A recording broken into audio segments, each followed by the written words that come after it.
alaykum yana bir bor 16-darsimizga xush kelibsiz. Demak, biz o'tgan 15-darsimizda avtomatlashtirish haqida ma'lumot berib o'tgan edik. Ya'ni AI sun'iy intellekt qanaqa yaratish, uni qanaqa o'ziga sozlash, yangi qoidalar yaratish, jurnallarni tekshirish haqida ma'lumotga ega bo'lgan edik. Bugungi darsimizda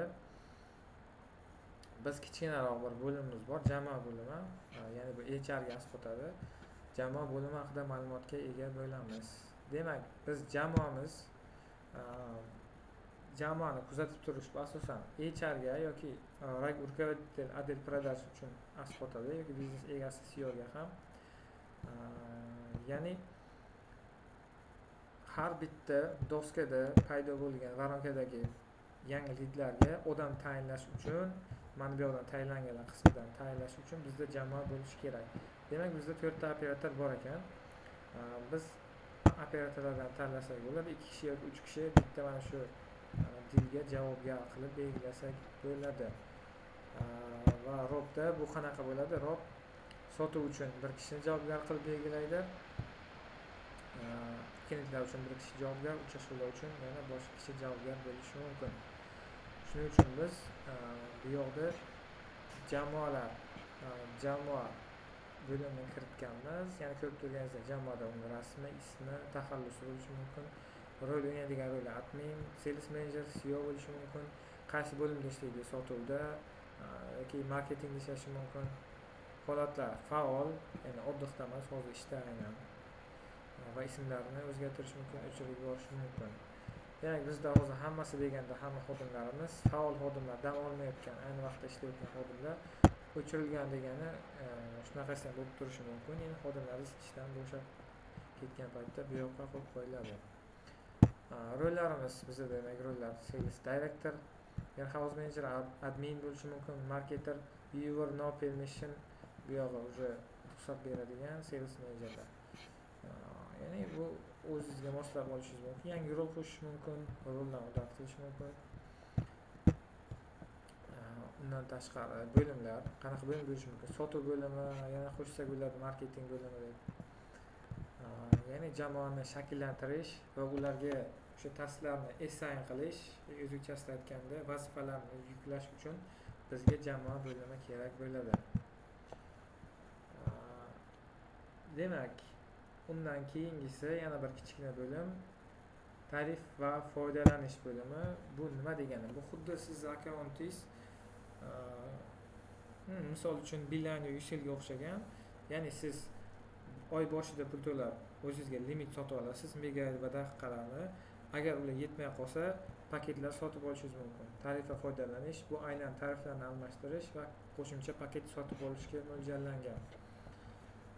Ya'ni bitimlar paketi yetmay qolsa to'ldirish mumkin, doskalar paketi yetmay qolsa to'ldirish mumkin, xohlagan AI reminder yetmay qolsa to'ldirish mumkin, sotib olib qo'shimcha integratsiyalar degani bu kanallar, ya'ni Telegram, Instagram, WhatsApp yoki Facebook bilan qilinadigan integratsiyalar. Oyni yarmidan sotib olish mumkin yoki o'chirib qo'yish mumkin. Chatlar bilan integratsiya qilish mumkin, pulli hisobot bot bilan integratsiya qilish mumkin, tillarni o'zgartirish mumkin, voronkalar bilan integratsiya qilish mumkin. Ya'ni bu yoqda asosan biznes egasiga mo'ljallangan bu. Ya'ni biznes egasi o'z biznesini qanaqa tekshirmoqchi, har kunlik analizini qanaqa ko'rmoqchi, shunga qarab biznes egasiga moslab beriladi. Ya'ni kompaniya boti, kompaniya sayti bo'lishi mumkin. Bularning hammasi biznes egasini xohishiga qarab integratsiya qilinadi. Oxirgi kichkina bo'limimiz bu sozlamalar bo'limi. Ya'ni bu yoqda asosan oddiy primitiv sozlamalarni to'g'irlash mumkin. Ilova tili, umumiy sozlanganlar, valyutalar kursi, ilova tilidagi misol uchun tovarlarni tarjima qilib berishi. Undan tashqari akkauntingiz, ya'ni hisobingizni o'zgartirish mumkin.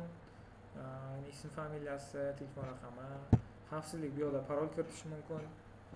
Bildirishnomalarda esa qanaqadir amal bajarilganda sizga bildirishnoma bu yoqda kelishi mumkin, yo telegramingizga bot orqali borishi mumkin. Bularning hammasini to'g'rilasa bo'ladi. Ya'ni o binoga tugashiga yaqin qolganda bildirishini bildirsin, limit yetib qolganda bildirishini bildirsin, qurilma holati misol uchun qanaqadir xatoliklar bo'lsa bildirishini bildirsin degan. Demak bizda opsiyalar bor ekan. Va oxirgisi bu qo'ng'iroqcha aynan o'sha bildirish nomalarini bildiradi. Ya'ni sizga kelib tushgan mana shu hamma xabarlar. Ya'ni programmada qanaqa ish bajardingiz va kim tomonidan bajarildi. Qo'ng'iroq qilish esa bu oddiy telefon, ya'ni qo'lda terib klientlarga sovuq telefonlar qilish mumkin. Qaynoq lildan telefon esa bu yoqdan bo'ladi. Mana demak bizda yangilik bor. Yangilikka ichga kirganda yangilikdan SMS orqali gaplashish mumkin bir vaqtning o'zida yoki o'sha yangilikka telefon qilish mumkin. Demak, shu bilan biz 16-darsimiz tugadi. Biz 16 dars ichida umumiy interfeys bilan tanishib o'tdik. Qo'shimcha savollarni kommentariyada qoldiring. E'tiboringiz uchun rahmat.